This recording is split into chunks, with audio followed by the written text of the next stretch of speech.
You're listening to the Valley Current.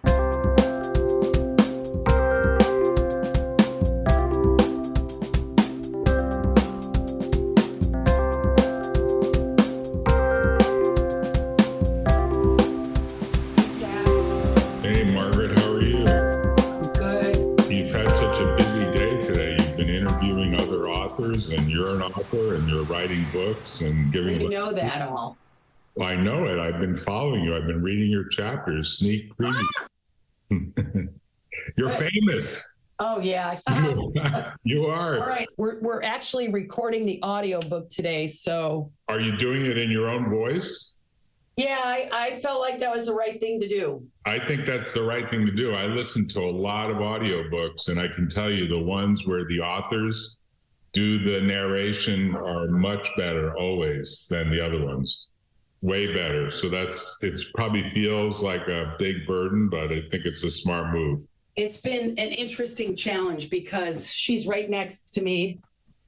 And every time I say something, we're like, stop, re-record. Stop, re-record. Wow, you're really set up there. You've got a lot of automation. Yeah. I have to say. Okay. You look as young as I remember you from 10 years ago, so you're doing something right. It has been 10 years. I think so. I hate to say it, but I think it's true. That guy got kicked out of the CEO-ness of his job. I was wondering in the back of my mind, I didn't want to bring it up because it was such a strange chapter, I'm sure, in your life. But, I wonder what happened to him. It's a chapter that I could definitely write another book about. I've been trying to find it in your sneak previews, and I don't see anything. Well, you got to read the book. It's in the opening. It's got a great title, Ignite Culture. They say adversity is the mother of invention. This has certainly been the case of the course of my professional life. In 2014, I was creating a revolutionary recruiting software when the code was stolen. Right. And Jack got me out of jail. That's how we came to know each other. It's been almost 10 years. And I have to say, I knew that you had at least one book in you, perhaps more. And I'm sure there's more coming, but tell us the journey, because you run a consulting organization that helps to transform businesses. And my podcast is listened to by lots of businesses that probably do need to be transformed. So tell us how you got there, because from high school, I don't think you ever said to me that your whole idea in high school was to start your own company, was it? No. So I went to an all-girls Catholic high school, and what was unique about my high school was I think we had 250 people in the graduating class, and the kind of conversations we were having were very different from any 17-year-olds I know. Right. But it was more of a philosophy school. We were having conversations about abortion versus adoption, about God versus the Big Bang Theory. About Adam and Eve versus the Big Bang Theory. Right. So we were in deep philosophical questions before I ever went to college. And the other your best education was probably high school. That's what I say. My best education was an all-boys Catholic strict Jesuit high school in Brooklyn, New York. Yeah. Well, we had the first day of my high school, my first day of freshman year in high school, it was 1979, and there was a sit-in on the lawn. So I'm not kidding you. I know nothing. I know shit from Shinola. I get out of the car, my brother drops me off, and there's all these hippies on the lawn passing what I learned was then a bong. And they were protesting that a teacher, Mr. Arliss was his name, was fired. He was a religion teacher, and he was fired either for asking, questions that were not aligned with the Catholic Church. But it was a very interesting first day of school. And what I learned in this school is that it was okay to have your own opinion. And I think it actually, I became a woman in that school. Here's something interesting. I didn't know it was happening to me until it happened. So I left the school the last year because my parents had gotten a divorce and I wanted to graduate early. And at the Catholic school, you had to pay a whole year of tuition. So I went to the public school. Okay. And I was only there for 3 months. And these girls in the cafeteria they had like a stealing mob. So we're sitting at this big table. I'm here, they're here, and they're talking about how they're ripping people off. And I saw them and I went home to my mom and I said, well, first of all, I'm not going to be friends with them. I don't want to be friends with them. But do I tell? Mm-hmm. And then we got in a whole conversation about integrity. Right. And I wasn't even graduated high school, and I was having conversations about integrity. So Sacred Heart of Mary, I think, taught all of us really good, solid values and discernment and the art of questioning, like to be really curious and not to follow the same old way everybody does things. So, critical thinking. Critical thinking was early in my high school as well. And it sounds like you were at Sacred Heart of Mary. Where is that? Is that in Rolling Meadows, Illinois? Rolling Meadows. Rolling Meadows. Rolling Meadows. Where is that? Is that near Chicago, or where is that? I'm a Northwest suburban girl. Okay. So when did you come to California? Well, I moved to California officially in 2012, but I was traveling here for 2 years on and off every other week before that to see if it was the right place for me. I wanted to be here. So I sold my recruiting business in 2008, about 4 months before the bottom fell out of the economy. Sold my house 5 days before the bottom fell out. And I lived in a McMansion, and I had went to a seminar, and they said, there will be a time when we don't need those big houses anymore. But it took me a couple of years to sell it because I didn't want to part with it. It was my home. Right. But anyway, I woke up one morning, had a gut instinct, put the house on the market, and it sold within 24 hours, got full price. 1 week later, that house had declined by $450,000. Wow. But so I sold the business. I was kind of living off of my proceeds, and I started building out a coaching curriculum. While I owned the recruiting company, I was moonlighting at Landmark Education, which is the grandchild of EST. And I was a seminar leader, and I saw how hundreds of people were shifting their behavior and their attitude when they started to take personal responsibility for their thoughts, feelings, beliefs, stories, and things like that. And I loved it. I loved it. So I wanted to do it for a living. That's a different story, but I left Landmark Education because you couldn't work in the same business you were volunteering for. So I was doing 20 hours a week with them, not getting paid, assisting for over a decade. And they were going to stop me from doing what I wanted to do. So that doesn't work you can't put Maji in a corner. Right. Can't put Maji in a corner. That's a good subtitle. So then you moved to California? No. So during this time when I was thinking about selling my company, I took a Jack Canfield course, Breakthrough to Success. And Jack, it was 1 week, and then there was another week. And Jack started every day with us meditating and hugging each other, believe it or not, and doing yoga and visualizing our future. He was an S guy, wasn't he? Associated? He was a lot of things. He was also mentored under W. Clement Stone. I mean, he's the man when it comes to transformation and not being like, this is the company and this is the only way. Like at other places I participated with, there was only one pathway to enlightenment. Jack wrote a book called The Success Principles. Jack is who inspired me to write Ignite Culture. And how I wrote Ignite Culture was basically an amalgamation or integration of all the training I've ever had in my adult life. And that's what Jack did with Success Principles. So anyhow, in that program, I created my 2020 vision. And in my 2020 vision, I lived in Northern California, and I worked with CEOs to help them fall back in love with their company and align their mind, body, and spirit with their highest calling and their business. Okay. And then I thought I needed to develop a software company in order to be able to do what I really wanted to do, which entered Jack Russo. I started coming out here every other week.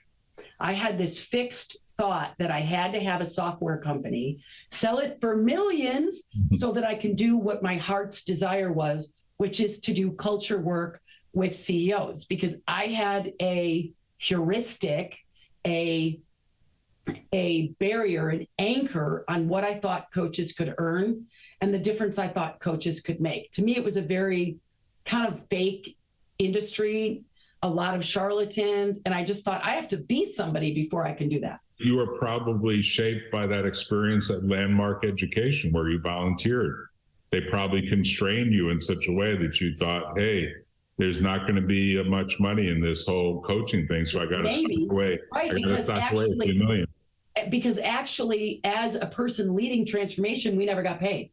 Right, exactly. So it was exactly that. Good job, Jack. That's where I got that limiting thought. And I also knew a lot of coaches because I'd been to coaching school that were broke. Like the average coach in the United States makes under $40,000 a year. Right. And then they're coaching people on how to be highly successful, which is mind blowing to me that anybody would pay them without making sure they fact check their success history. Right. So anyhow, I think I've got to build something, sell it so that I can do what I really want to do. So I'm this will tell you a little bit about my personality. I go to Italy to take my son on his high school graduation trip. Right. And I'm standing on a mountain or a hill in Sorrento. And I kind of... Oh, that's where my grandmother came from. Sorrento. I'm from Sicily, so not far. Not far. I'm standing on this, Sal's restaurant was right up there. Sal was teaching us cooking classes. Mm-hmm. I walk up there like 2.5 hours because exercise allows me to get centered. And I say, God, if you can hear me, send me a husband and help me build a software company. And so I make my request to God. So this will be the next book. Yeah. So anyway, I go back to Willow Glen that I'm only living at every other week. Right. And I walk down the street and I see this sign on a door. And it says, I can't say the name because you and I made me sign a document that I couldn't, but let's just call it Bob Grows. Okay. It said, we take your HR process and turn it into technology. Wow, what a find. I had a hiring process, conscious hiring. It was Keen Hire's unique selling proposition for this recruiting company that I owned for all these years, made oodles of money, was highly successful in the Chicago market. As a matter of fact, I was in the Pinnacle Society, which is the top 3% of all recruiters in the nation. Right. And it was because of conscious hiring, which was our secret sauce. I sold the company, but I carved out that IP. Right. So I walk into their company or their little office, and I see this massive print of what their app does. And it looked exactly like I wanted my app. So I thought, oh my God, God is talking to me. Right. This is it. This is it. And so I got into a relationship with these people with no signed agreements, nothing. And it was, and then I brought my son in, and then I brought my business partner in from Keen Hire. And we started building, and then I started bringing other friends in and clients in, and they were on the advisory committee. I even brought board members in. And over the time, the software got created, and it wasn't any longer a workflow process. They wanted it to become the new LinkedIn.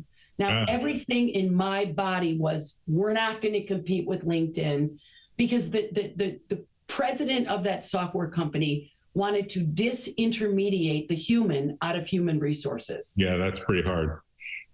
And I had done hiring for 25 years, and I was friggin' awesome at it. There's no way AI can do matching in soft skills. It can't. It's it's the inflection in a voice. It's the whole neuro-linguistic programming that AI doesn't know how to do. The tone of the face, where the eyes are going when they're talking to you, the sweaty armpits, the beads of sweat when you ask a question that they can't answer. Right. So I was like, hell no. But my son was there, and he was like, Mom, you're a baby boomer. I don't know. So my son was like, Mom, you don't understand this technology, and you're a baby boomer, and let the millennials do it. And so I was sort of like, let's see what happened. But then my partner wasn't getting paid. And she started to ask questions. And one day my phone is blowing up with a text number. I have no idea who it is. The phone, no idea. And finally, after 26 missed calls, I answered the phone, and it was Stephanie Marbury, my former partner. They fired her. They didn't tell me. They shut her email down. They cut her out completely. She thought I had something to do with it. I did not. Mm-hmm. And when I asked the guy about it, my so-called 50-50 partner, he said, we have you. We have your intellectual property. We have this software 80% made, and we have your son. You don't like what we're doing. There's the door. Oh, and I just about freaked the hell out. I was laying in bed the next day, like I couldn't actually, I went into work and my hand was shaking so much I couldn't even open the door. I was in a complete amygdala hijack. No pun intended. Long term. Right. And so I went home. I knew enough to know I can't go in today. Like I can't go in. You didn't even have to look at your Aura ring to detect that you weren't sleeping well. Gotta get a plug in for Aura here. Not that they're a sponsor, they should be. I'm a big believer in Aura ring. So am I. Yeah. So anyway, I'm laying in bed. It's 11 o'clock in the morning, and the same son that works at that company comes home because we lived, like I was renting an apartment at 85 and 87, right by Willow Glen. He comes home, he goes, "What are you doing?" I said, "I screwed everything up. I lost all my retirement, like about $1 million. Yeah. Just $1 million. And all this time." And he goes, "The woman who raised me," just like this, like 22-year-old kid, "the woman who raised me would never lay in bed and give up. She would get up and do something about it." Now, I didn't know what the call to action was, but the kid called me into action. So I went to see a therapist. I went to do what all action would be. And I went to see a Kaiser therapist, and I met the guy, and he said, "Honey, you don't need Prozac. You're not depressed. You need to stand up and fight for what you believe in." So my now best friend back then was a client. She said, "We went to dinner with a guy who they hired you, and you helped his company, and her and her brother and this guy are like, you need to go for what you want." And the next day I called computer law, and Jack Russo came to my aid, and 18 months later, we got the intellectual property back. We transformed things for you. Yeah, you did. Transformation. But so that was all great. And in the meantime, I moved to California because my vision was to be here. Right. But I had a coach at that time. Her name was Gina. I had a lot of coaches. I had somebody that helped me get ready for the deposition, Cookie Boudreau. I had Gina Gabellini. And Gina said to me, "Do you remember when I told you don't need to develop a software company to create your vision?" And I said, "Well, not really, but okay." And she said, you're thinking very linearly. If I do this, and I do this, then I can have this.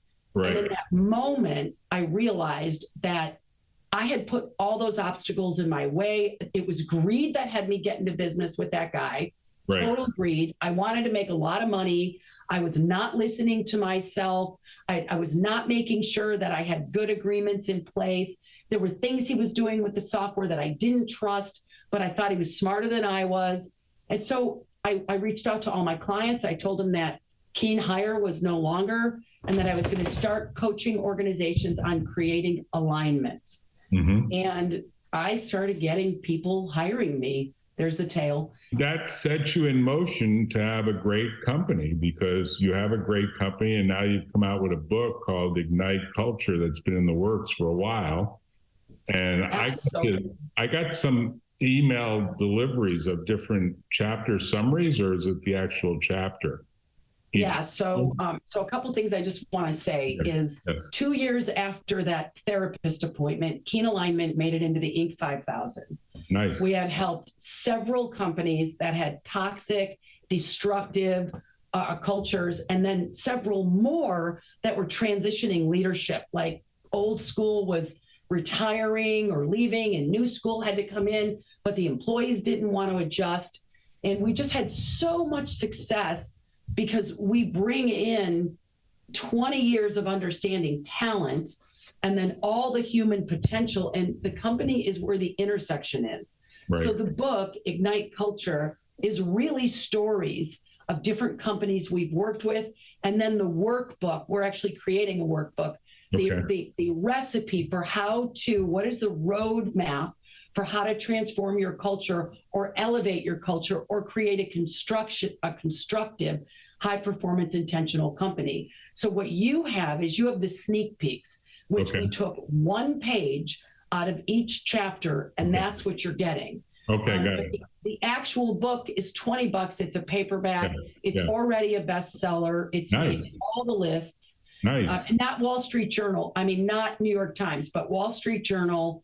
SHRM just made a massive order for it, the Society of Human Resources Management, and we're getting really good feedback. And the book is put into 3 sections. Section 1 is about the leader, him or herself, doing the whole book is about transforming. It's about empowering and leading a high-performance organizational culture from the inside out. Nice. So the first section is asking the CEO, are you the problem or the solution?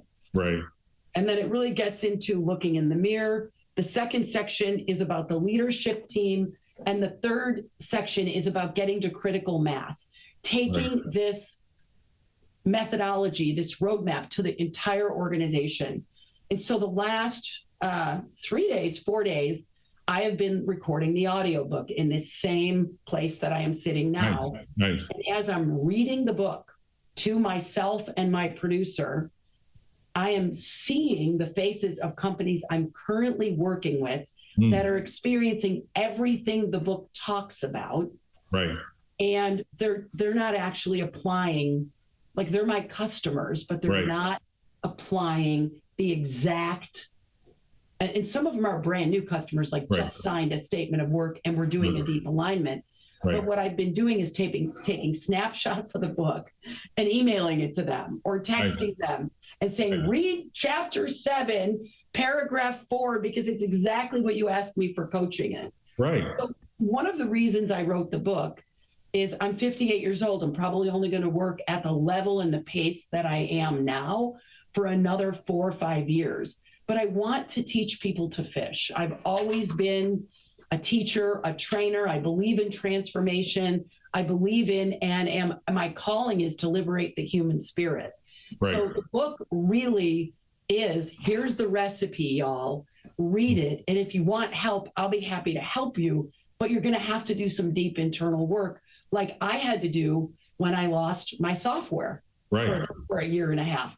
Like I had to do when I left Landmark and couldn't lead seminars anymore. And if I couldn't lead seminars and do the one thing I love doing, then what was I going to do? Right. And so it's the recovery back to self that this book is really about. And then it's getting our employees to recover back to self so we can have high performance, humanistic, self-actualizing, and affiliation, which is like collaboration.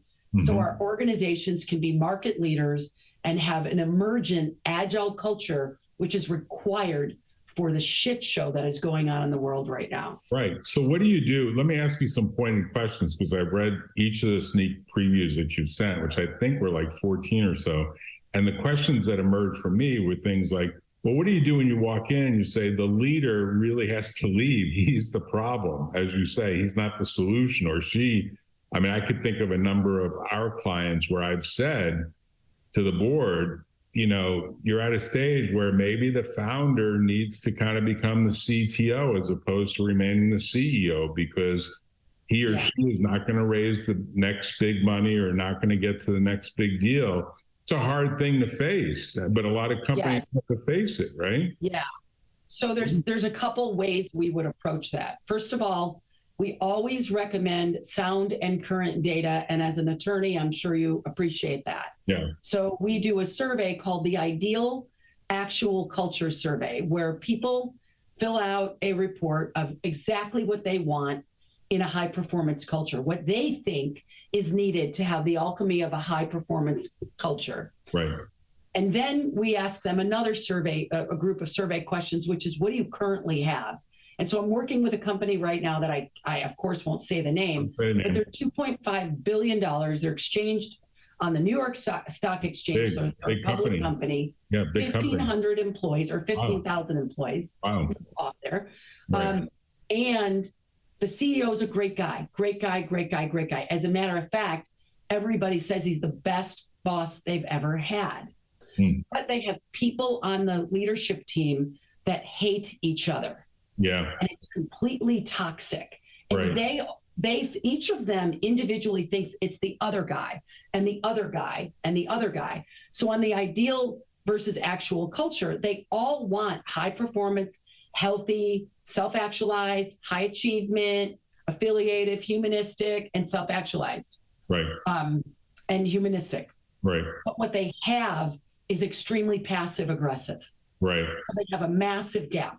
So the data gives people real feedback, and most people in technology don't argue with data. Right. They like it. Right. So that's one way is to have them look at the disparity in the data. Now we have them look as a whole group, but then we also meet with people one-on-one.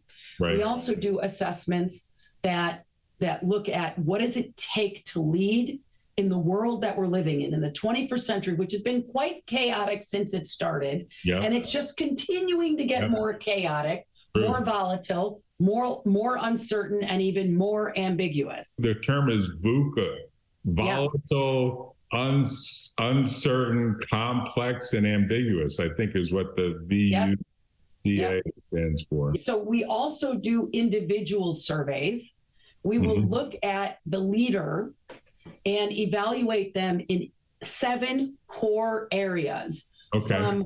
From seeing a vision, from being able to conceptualize a concept, to being able to inspire others to that concept and strategy, to being able to bring the ball over the finish line, like get things done. Right. And also it covers the ability to develop themselves. So we often, and actually boards have brought me in many times to assess the CEO and the leadership team, and then do one-on-ones with everybody individually, and then as a collective to say, here's where your team is strong and here's your gaps. So before firing a CEO or moving them or getting rid of them, we want to know, do they want to get better? Because change is possible. Now, if they don't want to get better, then we coach them to find it inside themselves, to search inside yourself, as Google's SIY would say, what do I really want? What makes me happy? Is it the power of owning this company, or is there something better for me to do? The reason somebody wouldn't let go is because they don't have anything else. Before I saw a bigger picture of Northern California doing culture work, all I could see was recruiting. That's all my mind could see. So often we hold on to what we have because we haven't reinvented something else. So we prefer rehabilitation if rehabilitation is a possibility, but the numbers also don't lie. If we've got a CEO who is not good at conceptualizing a vision, is not good at inspiring people, doesn't hold people accountable, doesn't create team, would rather just work alone, well, then we start to talk to them of what's the impact of doing all these things you're not good at on your health. Right. And that starts to open up the possibilities. Yeah, so you've done the coaching both ways for people that are CEOs and for boards that need some help in getting to the next level, and probably everything in between. So I have a question for you, which was inspired by one of the sneak peeks, which is, what do you recommend about companies about going back to offices? You must be a big believer in in-person interaction, right? Versus hybrid approach, or the Zoom only approach? Well, I think the Zoom only approach is deadly. First of all, it's not good for our health. Human beings have 4 basic needs. They have a need for significance, a need for connection, a need for challenge or change or to be stretched, and a need for certainty. Zoom is a 2-dimensional world. You can't, and culture is energy. You can't sense energy over Zoom. But Right. I do think it's here to stay, that we will be living in a hybrid world where people maybe, like my son works for a very large tech company. He only goes in monthly. And, Wow. he works with people all over the globe. So his people are everywhere. But, the company he works for is making it amenable for people to come in, stay 3 or 4 days, work with people. They're doing golf outings and other events where they're bringing people together. When we do the third way, you asked earlier, how do you reform or transform a leadership team? We do these workshops, 2.5-day deep alignment immersion retreats. They're always live. Mm-hmm. Either you come to Santa Cruz or I go to you. It's more expensive if I go to you, but we need you in the room, because when you are with people in a room, you start to see their behavior, you start to hear and see their tonality in their voice, especially when they're stressed out. Right. And then we do a lot of training online after, but 3 times in 1 year, we're going to ask that you come together with us. And we do the same thing in our Culture Catalyst program. Mm-hmm. 3 times a year, we want to be knee to knee.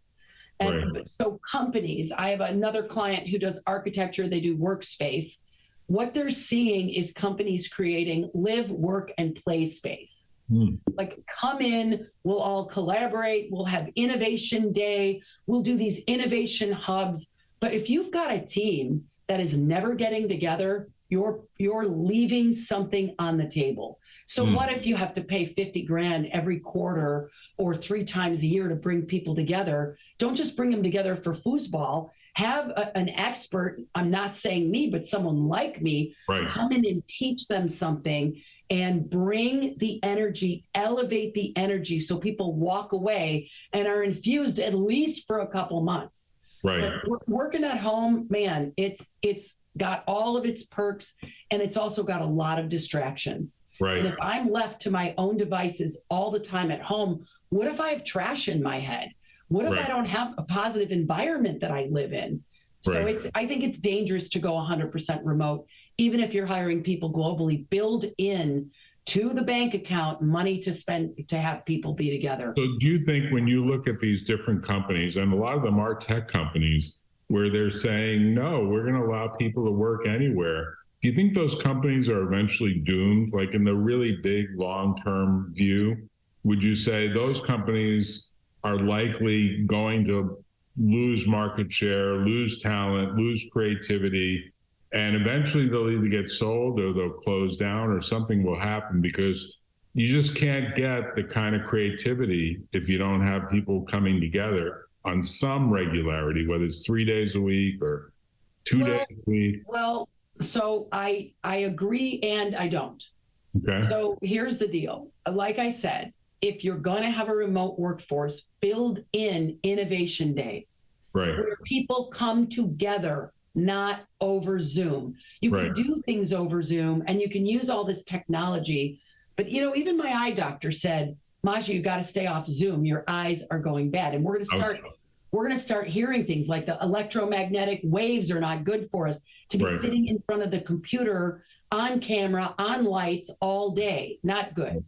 However, you will get more diversity and more widespread talent from all aspects of the planet if you have an open docket on where people can live. And you give people an opportunity to self-actualize. However, I would build it in, I would bake it into the employment offer. We need you in the office once a quarter or once a month for 1 week, not for 2 days, for 1 week.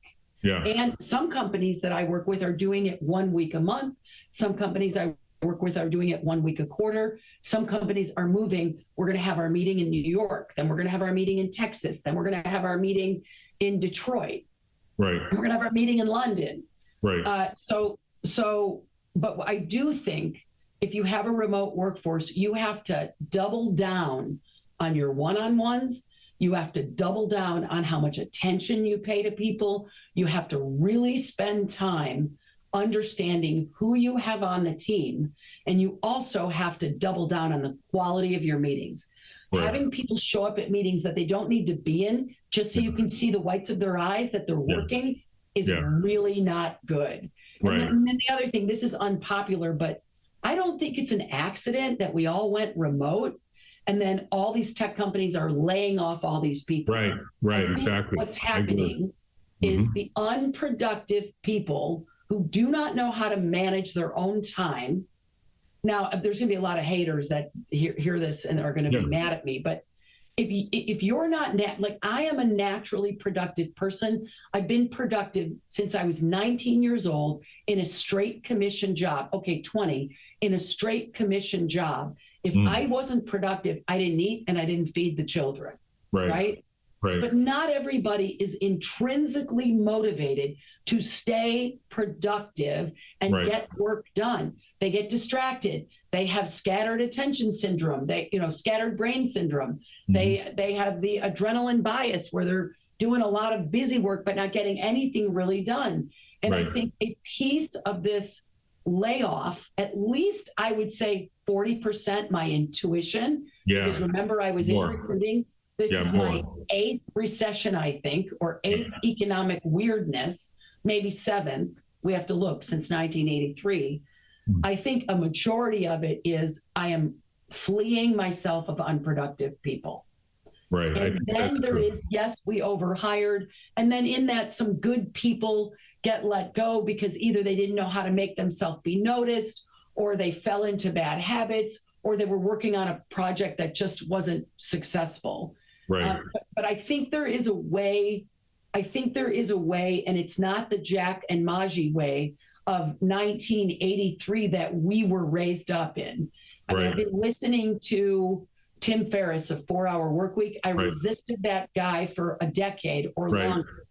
And I just got back from the jungle in Peru, and all the 30-year-olds that I was with, specifically the men, idolized Tim Ferriss. And so I started listening just to be open-minded.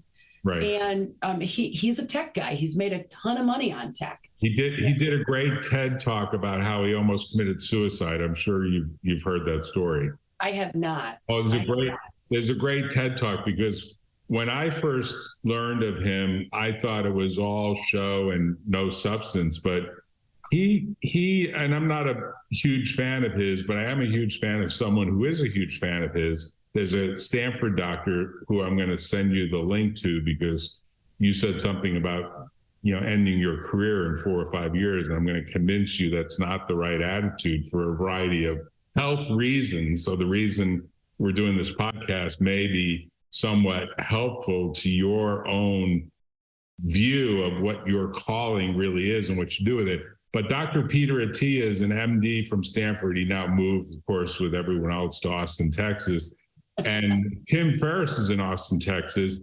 Tim Ferriss inspired Peter Attia to do a podcast that's become very successful about really self-management, lifestyle management. And so if you listen to his podcast, it's a super fired way of learning about how to take care of your health. Not that I'm plugging him, but when I think of Tim Ferriss, I think, well, the real substance behind Tim Ferriss is actually his medical doctor, who's Peter Attia. And the suicide was prevented probably by a host of other friends, if not Peter Attia, people like him. And it was a smart, good thing, if you ask me, that they got connected to him. So yeah, you have to read that book, I suppose. I'm going to send it to you as a gift for you doing the podcast. It's Peter Attia's Outlive, but he's got an Audible version you can listen to while you exercise. Yeah, happy to do that. Well done. You would love. I want to make it clear, I'm not leaving the world of work. Yeah, don't leave us. I am leaving the way I do it. By the time I am 65, I will only lead retreats. All my training will be online, and I will be working 4 hours a week unless I'm in a retreat. Oh, okay. So Tim Ferriss really did motivate you to get to the 4-hour work week. Wow. Well, that's a here's the thing. He believes that we spin a lot of our wheels, and I'm starting to see.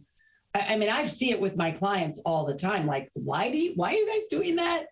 Oh, well, we've always done it that way. But I hired an assistant out of the Philippines. She is more productive, more talented, more creative than anybody I've had doing admin or creative work for me in the U.S.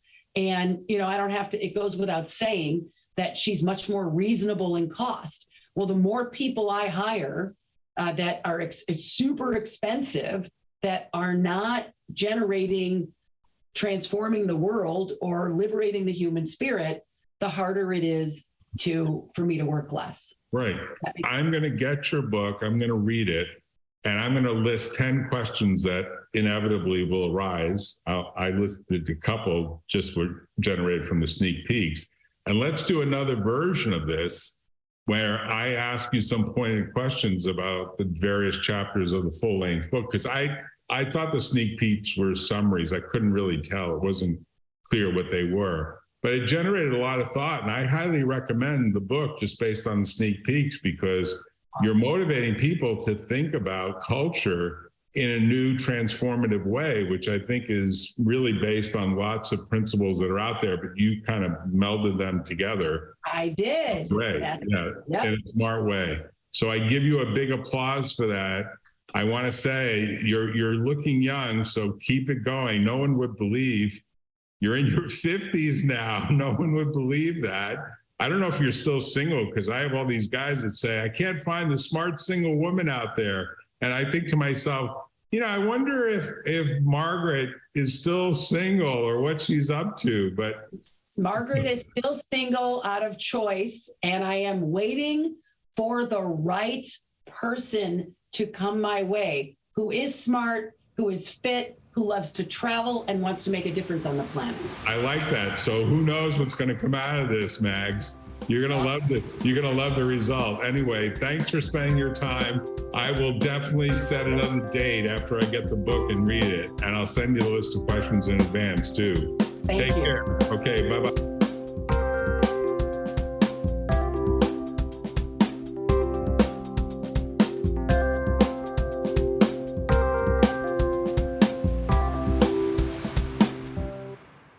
Tune in next time on The Valley Current.